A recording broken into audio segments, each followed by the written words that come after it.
Hey everyone, happy Friday off the rails sports with Bert Beiswanger. I hope you're having a great end of the week.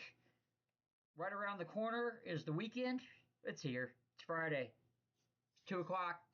And a little snow on the ground we woke up to again today. But at this point, I think we're getting kind of used to it, to be quite honest with you. I don't like it. It cut the golf season short by about a month. I mean, because we started getting snow in November. It warmed back up, but then once we hit Thanksgiving, over. And so, yeah, that stinks. Golf season over too soon. But hopefully the hole in the polar vortex gets shrunken up a little bit, and we can get some warmer temperatures and get back to at least an average high of 40s where we should be here in December. Um, I know it's a holiday season. People like the snow, but I've already kind of had enough of it, and it is only mid-December.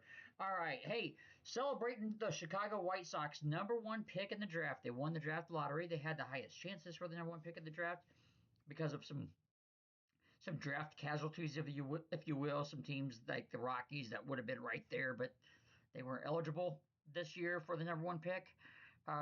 Anyway, the White Sox get it. Rock Chalowski. I always have to look at the last name. From UCLA, consensus #1 pick, and that would give the Colts another shortstop in a shortstop-loaded farm system or organization.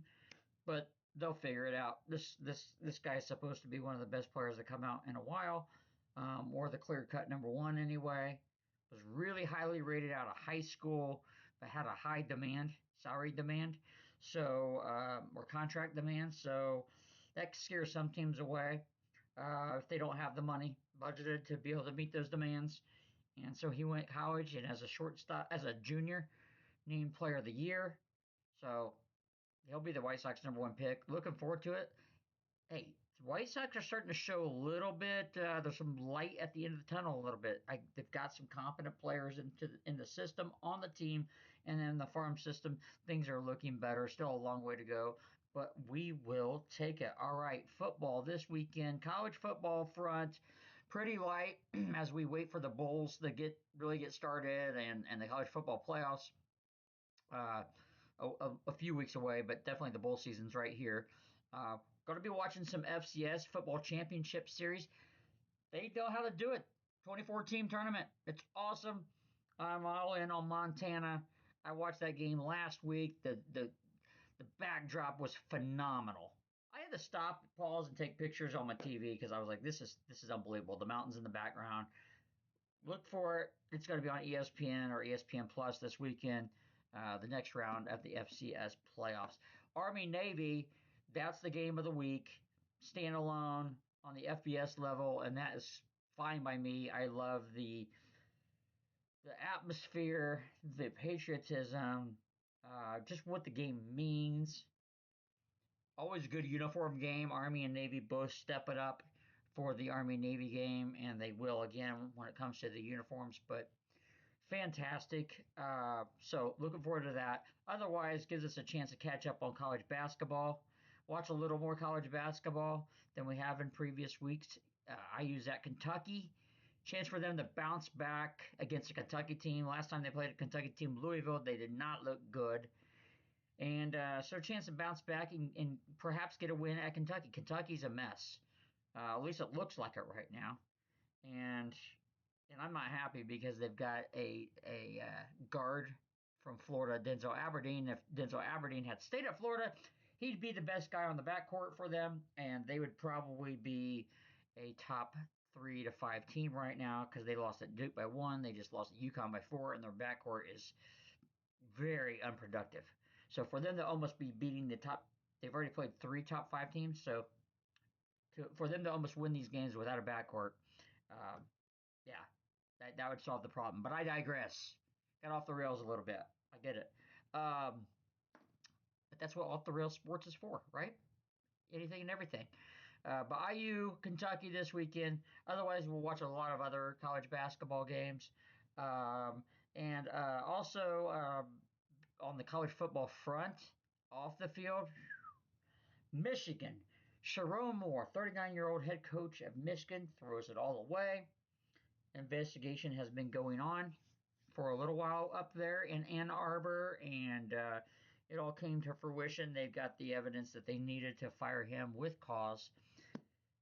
Affair with a staffer, promoted her. I think she was making $50,000, promoted her to a $90,000 salary, which is against the rules. It's a government job, but he just did what he wanted, had an affair. There's a lot out there. Honestly, I'm not gonna talk about everything because I think there still needs to be some confirmation on all that. But what we do know is it involves an affair. He was married to kids. I mean, there's just so much collateral damage, and then he just goes off the rails, and breaks into an apartment, makes threats.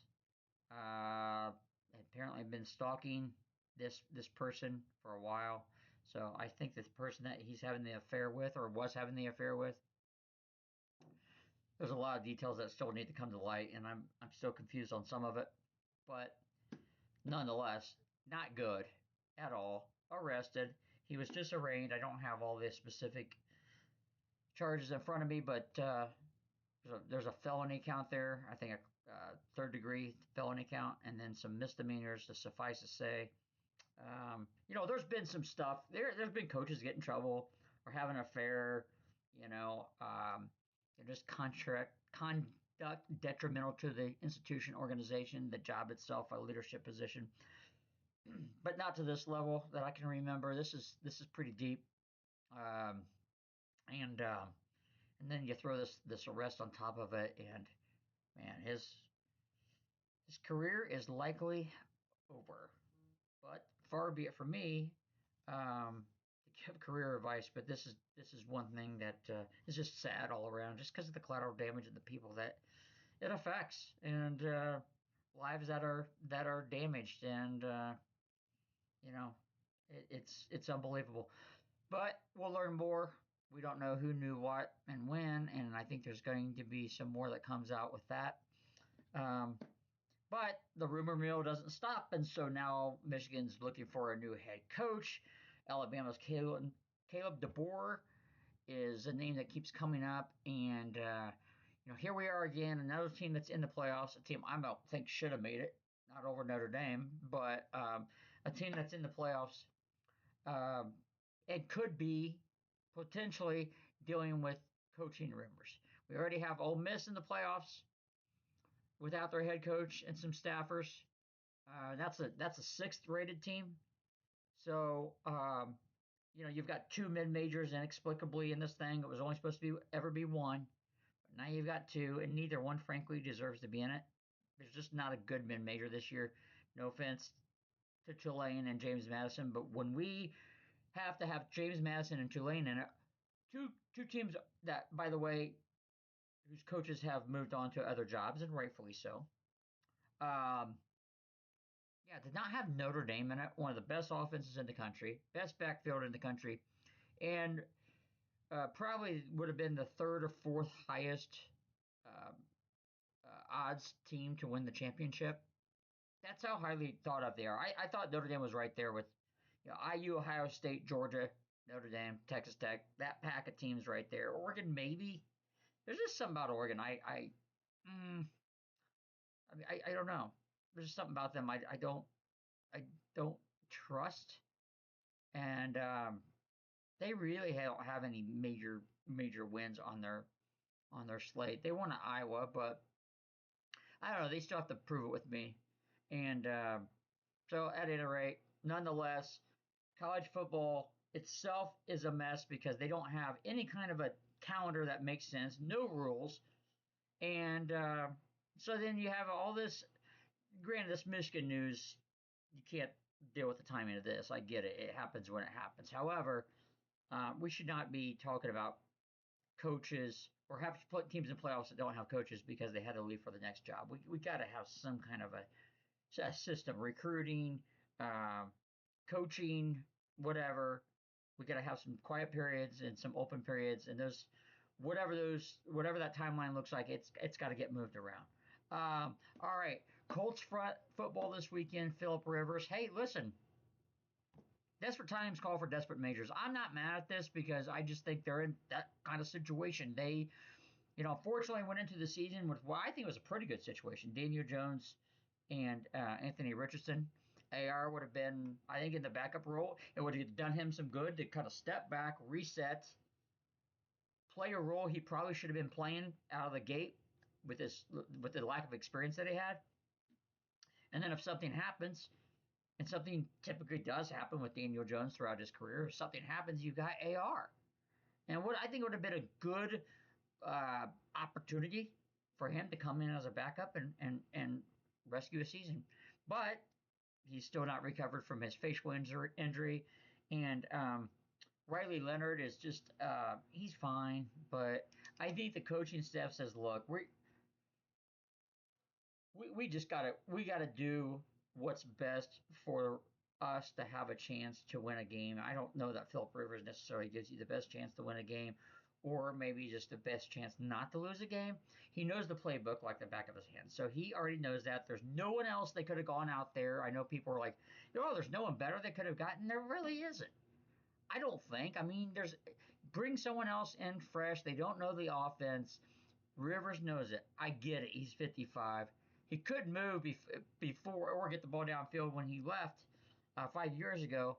So I don't know what they're going to do. But, the defense definitely has to step up anyway because no matter who's been at quarterback. Um, even Riley Leonard didn't look too bad last week when he came in the Jacksonville game, but the defense couldn't stop anybody. And Jonathan Taylor fumble didn't help at all. So, everything's got to go right in these situations. And I think Philip Rivers to them gives them the best chance for things to not go wrong, if that makes any sense. All right. I think I covered everything I need to cover for right now. You guys have a good weekend. Get a leg up no matter what you're doing. I hope you enjoy it with family and friends and what have you. Have a good weekend, everybody. Off the Rail Sports with Bert, and we will talk soon.